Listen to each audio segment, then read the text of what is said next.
the ones to get back in. Yeah, and it looks like Igor Anton who's pushing the pace to try and get back to the rear wheel at the moment of Alberto Contador. He's just dropped to the back of this little group, forcing Froome to come and do the pace setting. That suits Contador absolutely perfectly, because he can sit there, just take a little tiny bit of a break as the pace goes down. And I think Froome knows it. He wants to pull over, let somebody else do the work, Sean. Well, it's also depend on how you're feeling. Here he goes again.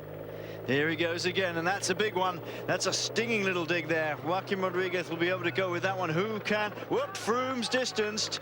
Oh, Christopher Froome is having to fight tooth and nail to get back up here. He's showing he's got some ability, but he doesn't seem to have quite the kick of Alberto Contador. That was a good back here for Garmin. Is still in there. Looks like the pace is up again in the front, and it's Alberto Contador once again. Who's going to go with him this time? Oh, another big one.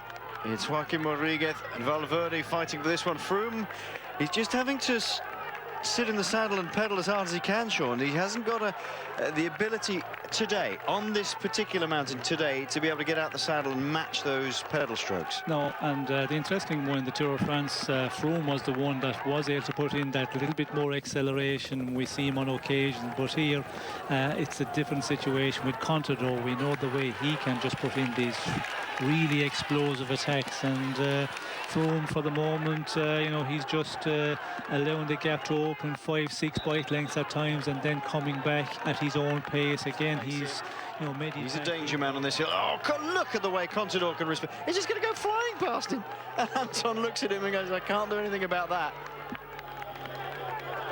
Oh, that is aggression beyond aggression. That is brilliant stuff. And he's making it a little bit longer each time, Sean. Every time he goes, he makes it a little bit longer. Yes, really pushing on here, and these ones are, you know, real fierce attacks, and we're coming to, you know, 2.5 kilometers. At the 2 kilometers, it does ease off a bit, and he knows that, where he has to put in a real big one here, and that certainly was the biggest of them all. Fantastic form from Alberto Contador, but you have to say, and he's going to go again here. Equally brilliant form, it looks, for Alejandro Valverde, Joaquin Rodriguez, and all credit to Christopher Froome, because he is digging in and hanging on in there. He simply doesn't have the kick today on this hill of Alberto Contador, but he is just hanging in there for grim death at the moment. Just coming up to nearly 2 kilometers to go. Contador's trying to kill him. That's what he's trying to do. He's trying to kill him.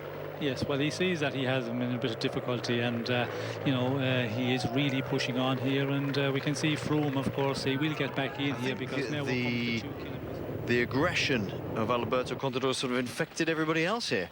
They're going for the win now, the run into the finish.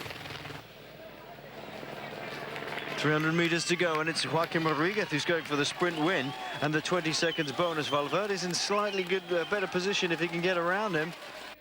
Here we go into the final. And Valverde going to come past him.